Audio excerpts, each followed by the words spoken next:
Alors, je vous rappelle que dans la dictée, le deuxième paragraphe commence par un à la ligne. Attention, quand vous écrivez à la main, pensez à cette ponctuation par absence qui est l'alinéa, c'est-à-dire un petit espace de la première ligne du paragraphe qui dit, attention les copains, ceci est un nouveau paragraphe. Donc vous avez entendu à la ligne, donc vous mettez un alinéa. D'ailleurs, vous avez dû mettre cet alinéa au premier paragraphe tout autant.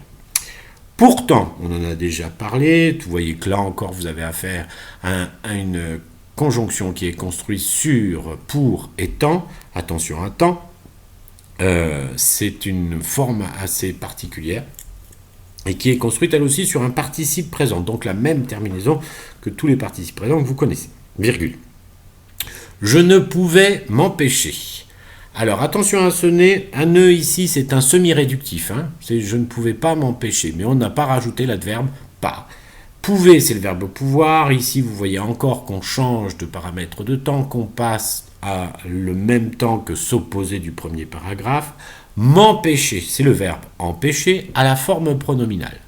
Donc le me correspond à la conjugaison du pronom se à la forme pronominale. Empêcher, remplacer obligatoirement par un verbe du troisième groupe d'un sens à peu près équivalent pour savoir si vous avez affaire à la terminaison infinitif ER ou si vous avez affaire à la terminaison participe passé et si le verbe du troisième groupe de sens correspondant se met à l'infinitif CER, si le verbe du troisième groupe se met au participe passé, c'est, prenez le verbe contraindre, d'accord ? Donc vérifiez si vous allez dire pourtant je ne pouvais me contraindre ou sinon je ne pouvais me contraindre. Vous voyez lequel fonctionne.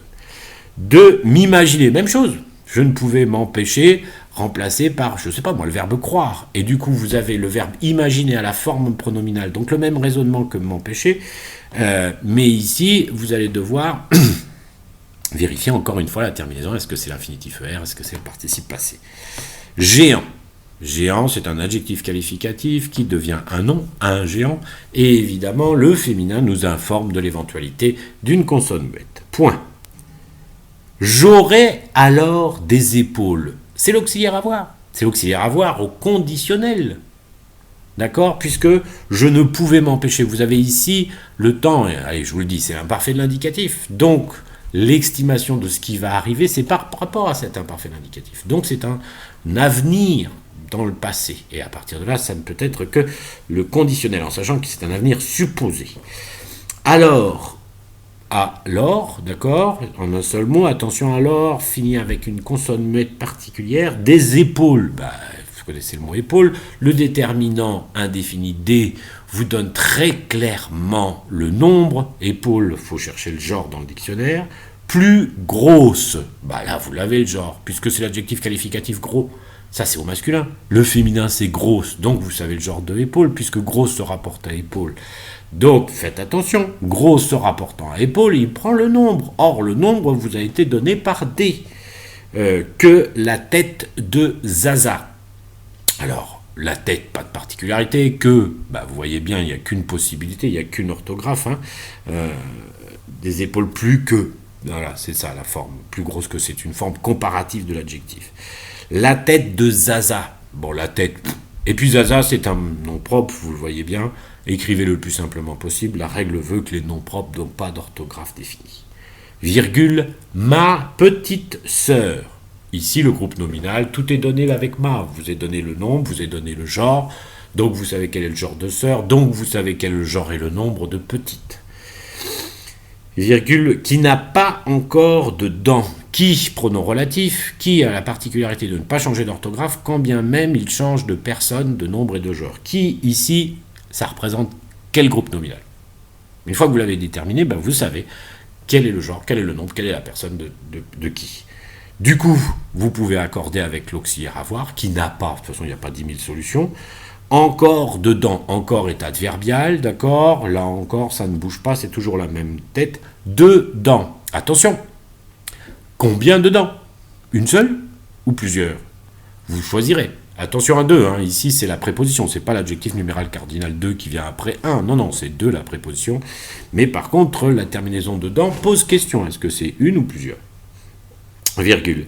Qui ne fait pas ses nuits. Le qui, là, il est répété de l'autre. Donc, c'est le même. pas le même puisque vous l'avez écrit après, mais il remplace le même groupe nominal. Donc fait vous donne bien clairement à qui vous avez affaire. Ces nuits, eh bien ces nuits c'est facile. Ici c'est les nuits de la personne représentée par qui. Donc à partir de là, vous savez que c'est un déterminant possessif. Si vous savez que c'est un déterminant possessif, vous savez quelle est la première lettre. Puisque vous avez le son et vous savez que c'est le pluriel. Du coup, nuit se met au même nombre. Point. Mes mains. Attention, ici le déterminant possessif représente les mains du narrateur. Et puis, vous avez le nombre, puisque de toute façon, vous savez combien le narrateur est censé avoir de mains. Serait d'immenses battoirs. Serait le sujet. C'est le groupe nominal mes mains. Mes mains, vous avez bien déterminé le nombre. Du coup, vous n'avez pas de difficulté à définir la personne et le nombre de serait. Attention. D'immenses battoirs. Ça veut dire des immenses battoirs. Immense est un adjectif qualificatif. Battoir, c'est un nom commun. Ceci qualifie par forme d'attribution mes mains. Donc à partir de là, immense battoir va se mettre au même genre, au même nombre que mes mains. À vous de déterminer quel est ce nombre et de le donner à immense battoir. Attention à battoir, ça vient du verbe battre qui prend une double consonne. D'accord ? La terminaison de battoir, éventuellement allez voir dans le dictionnaire si vous ne connaissez pas ce mot. Point. Je pouvais les coller aux oreilles. Je, représentant le narrateur, pouvait, on en a déjà parlé, c'est le verbe pouvoir, mais ici l'indicatif imparfait. Les coller, remplacé par un verbe du troisième groupe pour savoir si c'est ER ou E. Les ici, attention, c'est un pronom qui remplace les mains du narrateur, donc il est utilisé sous la même forme que le déterminant défini. Aux oreilles, combien vous avez d'oreilles ? À partir de là, vous déterminez le nombre d'oreilles. Et du coup, vous déterminez la terminaison de O, et vous comprenez pourquoi il y a la liaison aux oreilles. Et oreille, de ce fait, se met à ce nombre-là aussi. Parce que si vous ne le mettez pas à ce nombre-là, vous sous-entendez qu'il n'y a qu'une oreille. Point. Dormir, enfin. Facile, verbe à l'infinitif, adverbe, tout est simple. Enfin. Point.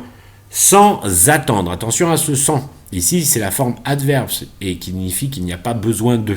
Donc, ne vous trompez pas sur orthographe, ne le confondez pas par exemple avec l'adjectif numéral cardinal qui exprime la centaine. Attendre, verbe attendre à l'infinitif, rien de particulier. L'écrit groupe nominal, les vous donne le nombre et le genre.